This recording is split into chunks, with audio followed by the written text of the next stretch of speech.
Mother's Day is coming up, and you want her gift to be something she actually enjoys every single day. Raycon's Everyday Earbuds Classic are perfect for that. I've been using mine nonstop. When I'm working, traveling, even catching up on podcasts, they've become my go-to. The sound is fantastic, and with active noise cancellation, I can block out distractions when I need to.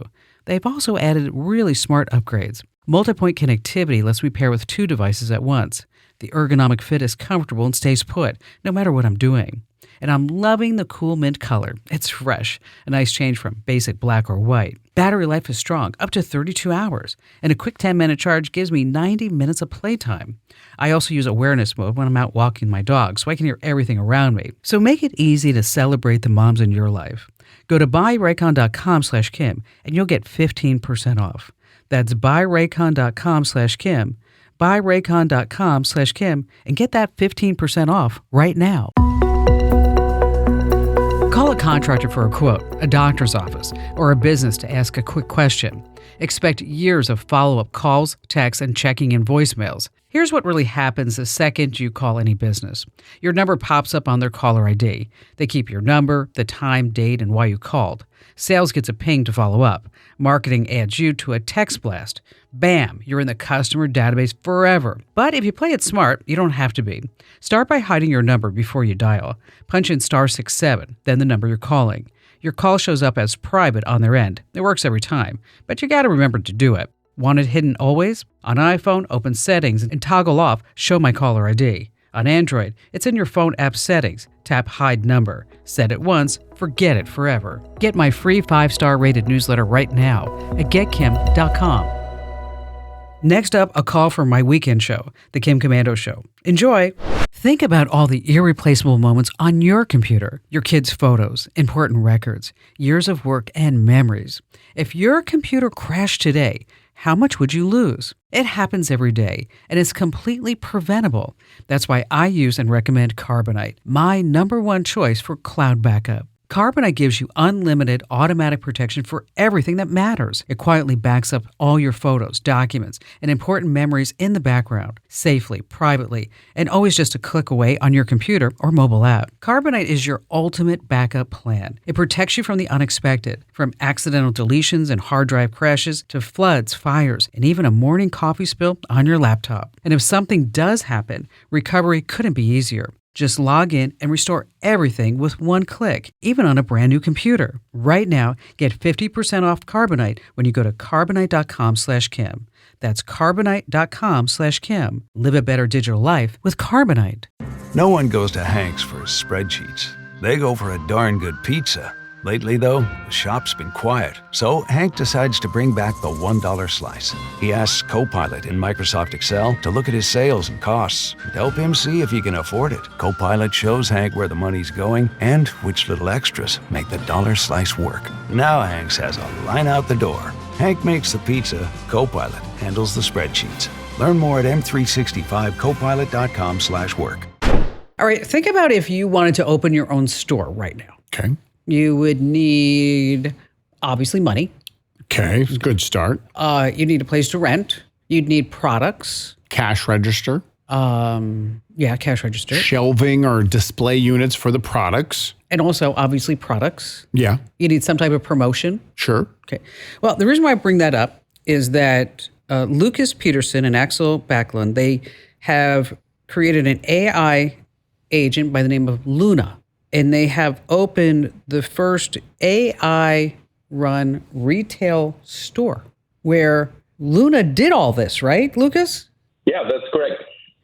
And so how did you guys come up with this? What made you do it? Yeah, so we've been testing how AI models have progressed in terms of capabilities over the last couple of years. And we have like a startup that focuses on this. We have noticed that a lot of people think that AIs are just like chatbots. I listened to your segment about Alexa, but like right now, AI models are getting better and better. And at some point, we wanted to test whether can they run businesses by themselves. So we made an AI vending machine on the similar topic. But actually lately, the models have been so good that like running a vending machine is too easy for them. So then we decided to scale up, and now it's running a store in San Francisco. And what are you selling in the store? Well, it's not up to us. It's not us that are selling the things. It's the AI, right?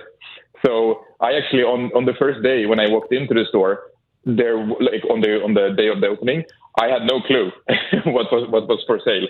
It was entirely procured by the AI. But what I found out on that first day was that the AI had decided to sell a bunch of books, some like games, candles, some granola, bunch of different things. Just something for everyone. Yep. Did the AI name the store? No. So we gave it a name actually, but almost everything else down to the music choice is by the AI. So now the AI also hires the employees. How does that work? Yeah, exactly. And I think that this is one of the like main ways to display how AIs are way more than just chatbots these days. But basically, we gave the AI a computer, and the AI went on this computer, went on Indeed and LinkedIn and other places like that, made job postings, and then some humans saw those job postings and replied and applied for the job, and then Luna read their resumes and invited a couple of them to do an interview, and then they had like a phone interview, so they spoke on the phone with Luna, and Luna is the AI, by the way. And then they decided, I want to hire these two people. And then she made them an offer. And then, now she's handling payroll and all of that as well, and paying them. Does the employees know they work for an AI? Yes. Okay. Wow, isn't that something? Now, is it successful? Is the business making money? Right now, it's making money, but not a profit. Okay. So to speak. There's a bunch of customers buying things, but retail space, the lease is pretty expensive, and she's paying the employees and stuff. So not profitable yet. So I read that Luna overstated some numbers when she was being interviewed by NBC News. Is that correct? That might be true. I don't know, actually. I did not Luna is talking to a bunch of people, and I'm not in the loop everywhere. So I don't know what she said, actually. Okay, that's okay. That's all right. We'll just cut all that out. You're not in the loop? Yeah. Luna's doing everything. He doesn't need to be in the loop. When do you decide when to get in the loop? If Luna's just like, hey, we're going to sell everything that we have and we're going to switch to nothing but hula hoops, you just let it happen? We would let that happen. I think the point where we wouldn't let it happen if it's obviously illegal or we think it's ethically not correct. So I think like one big part of this experiment, or like the main reason why we're doing it, is that we want to start a discussion in society whether things like this is something we want. Because we really believe that if the current trend of AI development continues, there's going to be big changes in how society works. You never know, like it's hard to predict how the world will look, but maybe AIs hiring humans will be one of those things. And I think like putting this out early, transparently, and then saying these are the failure modes, I think that's a good thing for the world. And we will collect failure modes. Like, for example, maybe there's some way where Luna is not treating her employees well.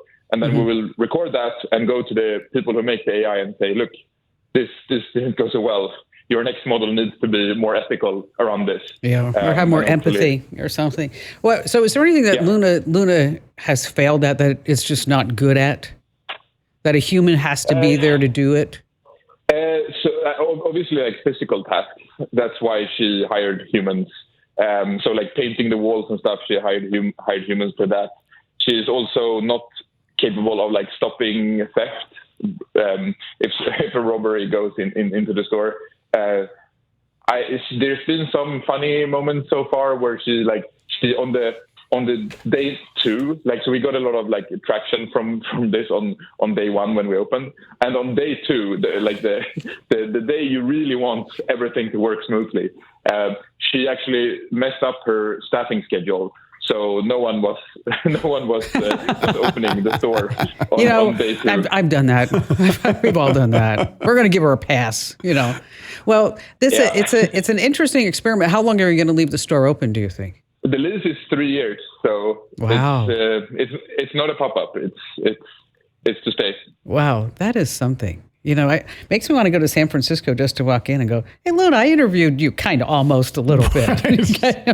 Well, if you need books and granola, you know where to go. And candles. And you know what? Luna should give me a discount too. Of course you're trying to save money. You're even trying to save money over AI. There it is. Lucas, thanks for joining us. We do appreciate it. So if you make your way to San Francisco, look it up. It's called And-On Labs. And when you go to pay and it asks you to tip, don't tip because it's an AI and it doesn't need the money. 10%. No.